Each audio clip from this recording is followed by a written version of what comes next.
दोस्तों नमस्कार। आज की क्लास में आप लोगों का स्वागत है। दोस्तों आज हम लोग पढ़ने वाले हैं साइकोलॉजी यानी कि बाल विकास के अंतर्गत हम एक महत्वपूर्ण सिद्धांत के बारे में। अभिप्रेरण टॉपिक से संबंध रखता है, यानी अब्राहम मैस्लो का जो सिद्धांत है उसके बारे में चर्चा करेंगे। आपको बता दूं मैं इस तरीके से और भी मेरी क्लास YouTube पे हैं, आप जाएंगे प्ले लिस्ट में देखेंगे तो प्ले लिस्ट में आप लोगों को मिल जाएगी। जैसा कि आप लोगों को ब्लैक बोर्ड में दिखाई दे रहा होगा, मांग या आवश्यकता का सिद्धांत। आज हम इसके बारे में कंप्लीट तरीके से डिस्कस करने वाले हैं। तो इस सिद्धांत का प्रतिपादन मैस्लो द्वारा किया गया। उन्होंने अभिप्रेरणा के लिए सबसे महत्वपूर्ण व्यक्ति की आवश्यकताओं को माना है और मैस्लो ने आवश्यकताओं को एक विशेष क्रम में प्रस्तुत किया। इन आवश्यकताओं को या उसके महत्व और अनिवार्यता की दृष्टि से न्यूनतम से उच्चतम स्तर तक एक विशिष्ट क्रम में प्रस्तुत किया। उनके अनुसार व्यक्ति का विकास इस पर निर्भर करता है कि उसकी आवश्यकताएं किस स्तर तक निर्भर या किस स्तर तक हो रही है। तो अब्राहम मैस्लो ने इसके बारे में बताया कि अभिप्रेरणा के लिए व्यक्ति की आवश्यकताएं उसके लिए कितना जरूरी होती है। तो उन्होंने 5 प्रकार से व्यक्ति की आवश्यकताओं के बारे में डिस्कस किया। तो सबसे पहली चीज, इस सिद्धांत को दिया किसने? मैस्लो ने दिया। सेकंड क्वेश्चन कब दिया? 1954 में। तीसरा एक और सवाल तैयार होता है कि अब्राहम मैस्लो को ही आशावाद, ठीक है दोस्तों, या इसी को कहा जाता है मानवतावाद। दोनों नाम एक ही हैं, दोनों का सेंस एक ही है। आशावाद या मानवतावाद के जनक के रूप में भी जाने जाते हैं। तो ये 3 सवाल सबसे पहले आप लोगों को तैयार होने चाहिए या बनने चाहिए कि मानवतावाद का जनक किसे माना जाता है? मैस्लो को।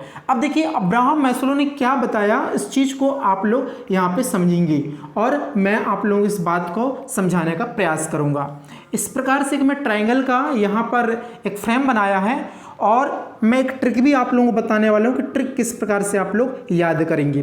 तो ट्रिक बता देता हूँ आप लोगों को। सासू का समाज में सम्मान, सासू का समाज में सम्मान, ये ट्रिक है। सभी लोग ध्यान रखेंगे। सम्मान आगे लिखेंगे आत्मसम्मान, ये दोनों बात को ध्यान रखेंगे। सासू का समाज में सम्मान, आत्मसम्मान। अब क्या सिद्धांत है? कितनी मांगे हैं? 5 मांगे हैं। तो इन्होंने व्यक्ति की आवश्यकताओं को, या मांग जो है एक ही चीज़ है, मांग या आवश्यकता ध्यान रखेंगे। व्यक्ति की अभिप्रेरणा के लिए कितनी आवश्यकताओं की जरूरत होगी? 5 प्रकार की आवश्यकताओं की जरूरत होगी। अब देखेंगे 5 आवश्यकताएं किस प्रकार से होंगी। तो ये मैं आप लोगों के लिए ये फ्रेम बना दिया, आप लोग यहाँ से देख पा रहे होंगे। ये प्रथम आवश्यकता हो जाएगी, ये दूसरी, तीसरी, चौथी, 5वीं। सबसे पहले ट्रिक में देखेंगे, ये जो सा है इसका मतलब होता है शारीरिक, ठीक है, या दैहिक। 2 चीज ध्यान रखेंगे, इसका मतलब होता है शारीरिक या क्या हो जाएगा? दैहिक मांग, या इसी को हम बोल सकते हैं आवश्यकता। यानी जो व्यक्ति है, ठीक है, व्यक्ति की सबसे पहली आवश्यकता क्या होगी? शारीरिक या दैहिक आवश्यकता होगी। यानी जो हमारे शरीर के लिए इंपॉर्टेंट है, ठीक है। क्या क्या इंपॉर्टेंट है आप लोगों को पता होना चाहिए? भूख, प्यास, नींद, ठीक है, और काम। ये 4 चीजें बिल्कुल बेसिक हैं, ठीक है। भूख, प्यास, काम और नींद, ये 4 जो आवश्यकताएं हैं ये व्यक्ति की शारीरिक या दैहिकी आवश्यकताएं हैं, जो कि अभिप्रेरणा के लिए सबसे प्रथम जरूरी है, ठीक है। अब प्रश्न कैसा बनेगा आपको मैं बताने वाला हूं कि व्यक्ति की सबसे प्राथमिक आवश्यकता या प्राथमिक मांग कौन सी है। तो आप लोग ध्यान रखेंगे शारीरिक मांग। मैं बाजू में ये नीचे लिख देता हूं, प्राथमिक मांग, या इसी को हम प्राथमिक आवश्यकता भी बोल सकते हैं, ठीक है। पहली स्टेज। सेकंड स्टेज में आएंगे आप लोग, तो ट्रिक आप लोग देखेंगे। सु का मतलब होता है सुरक्षा। सासु, सा से शारीरिक और सु से सुरक्षा। यानी व्यक्ति की जो दूसरी आवश्यकता होगी वो क्या होगी? सुरक्षा की आवश्यकता। यानी जब व्यक्ति अपनी प्राथमिक आवश्यकता को पूर्ण कर लेगा, कंप्लीट कर लेगा, तो उसके किसके लिए जरूरत पड़ेगी? सुरक्षा की जरूरत पड़ेगी। अब सुरक्षा में क्या चाहिए उसको?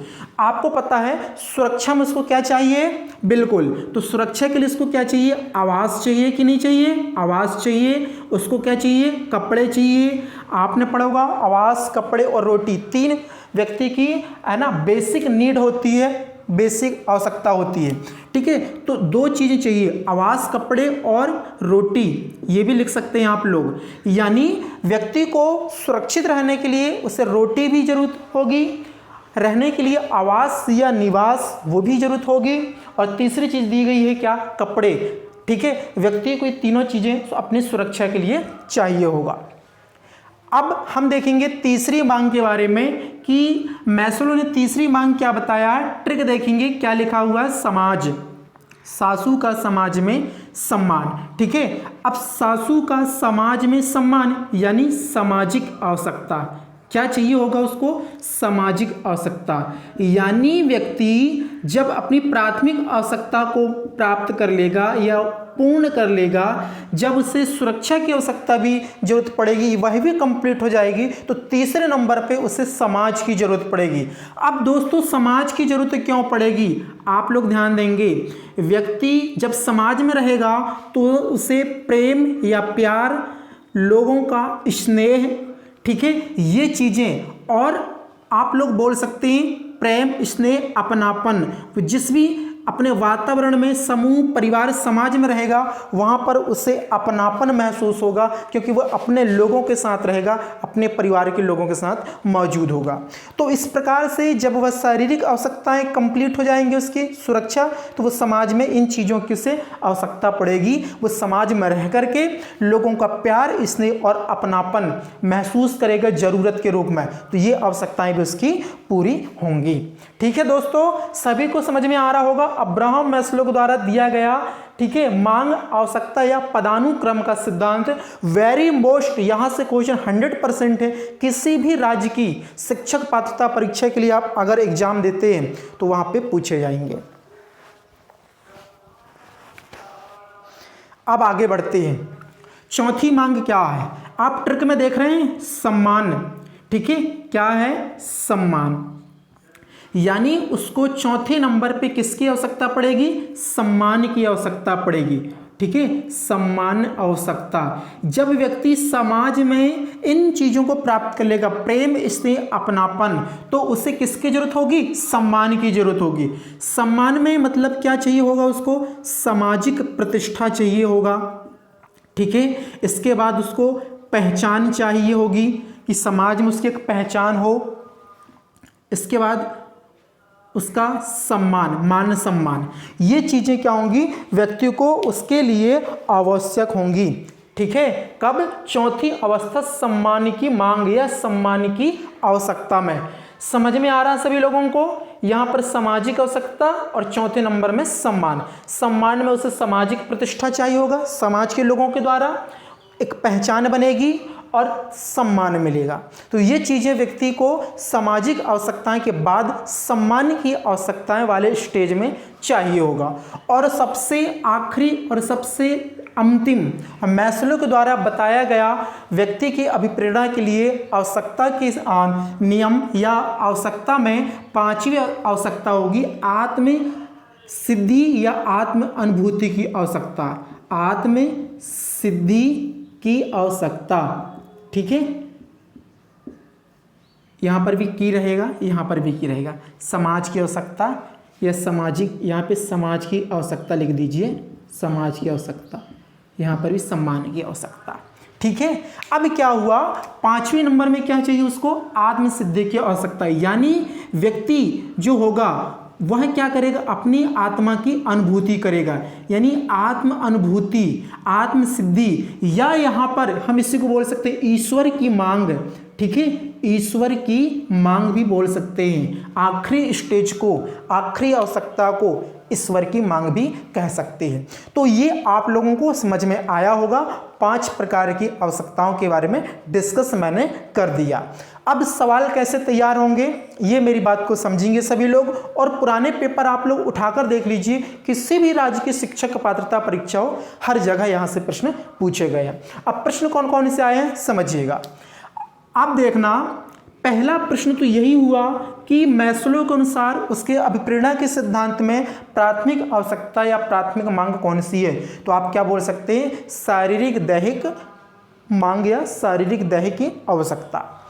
इसके बाद यहाँ पर देखेंगे सुरक्षा की आवश्यकता और शारीरिक दैहिक, ये 2 स्टेज हैं, ये निम्न स्तर की मांग है। ध्यान देंगे किस स्तर की मांग है?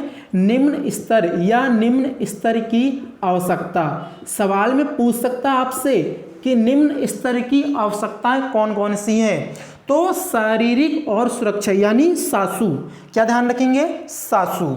इसके बाद तीसरे, चौथे और 5वें नंबर स्टेज की जो आवश्यकताएं हैं इनको कहा जाता है उच्च स्तर की आवश्यकताएं। तो आप लोग इस बात को भी ध्यान रखेंगे कि निम्न स्तर की आवश्यकताएं क्या होंगी और उच्च स्तर की आवश्यकताएं क्या होंगी। पहला और दूसरा प्रश्न और तीसरा, 3 प्रश्न समझ में आ गए होंगे। प्राथमिक मांग, निम्न स्तर की मांग और उच्च स्तर की मांग या आवश्यकता। एक सवाल और है, आपको बता दूं कि जो प्रथम मांग है यानी जो शारीरिक या दैहिक आवश्यकता है, भूख प्यास नींद काम, आपको बता दूं दोस्तों यह जो मांग है यह कैसी है? देखो मांग 2 प्रकार की होती है, एक जन्मजात और एक अर्जित। तो ये किस प्रकार की आवश्यकता है? जन्मजात है, यानी जब व्यक्ति पैदा होता है कोई भी प्राणी तो उसको आवश्यक होती है, जन्मजात होती है, यानी उसको भूख प्यास नींद काम ये उसके जन्म से ही उसके पास होती है, तो इसे बोला जाएगा जन्मजात आवश्यकता। प्रश्न आएगा मैस्लो के अनुसार कौन सी आवश्यकता जन्मजात आवश्यकता है? तो आप लोग ध्यान रखेंगे प्रथम आवश्यकता कौन सी? शारीरिक या दैहिक आवश्यकता, भूख प्यास नींद काम। इसके बाद दूसरे से तीसरे, चौथे, 5वें तक ये जो आवश्यकता होगी ये किस प्रकार की आवश्यकता है? अर्जित आवश्यकता है। इस बात का भी आप लोग ध्यान रखेंगे। तो कितने सारे प्रश्न तैयार होगा दोस्तों? एमपी टेट, सी टेट, यहाँ पर जनरली आपको मैं बता दूं यहाँ से एग्जाम में प्रश्न आएंगे ही आएंगे। MP TET, C TET, KVS, ठीक है। इसके बाद बात करेंगे तो सभी राज्यों की भर्ती परीक्षा, यूपी टेट, ठीक है, यूपी टेट, हर एग्जाम में इस टॉपिक से प्रश्न पूछे गए हैं और मैं आप लोगों को टॉपिक भी कराने वाला हूं और इससे संबंधी प्रश्न भी कराने वाला हूं। तो ये बात आप लोगों को समझ में आ गई होगी। तो ट्रिक ध्यान रखेंगे, ट्रिक क्या है? सासू का समाज में सम्मान। 5 प्रकार की आवश्यकताएं, शारीरिक सुरक्षा, समाज सम्मान, आत्मसिद्धि या आत्म अनुभूति। दोस्तों अगर वीडियो अच्छा लगा होगा तो सभी लोग लाइक कर दीजिएगा और अगर आपने अभी तक चैनल को सब्सक्राइब नहीं किया है तो महाकौशल क्लासेस के यूट्यूब चैनल को सब्सक्राइब कर लीजिए और वीडियो पसंद आया तो अधिक से अधिक शेयर करेंगे। आज के लिए इतना ही दोस्तों, हम मिलेंगे अगली कक्षा में। आज के लिए इतना ही, धन्यवाद।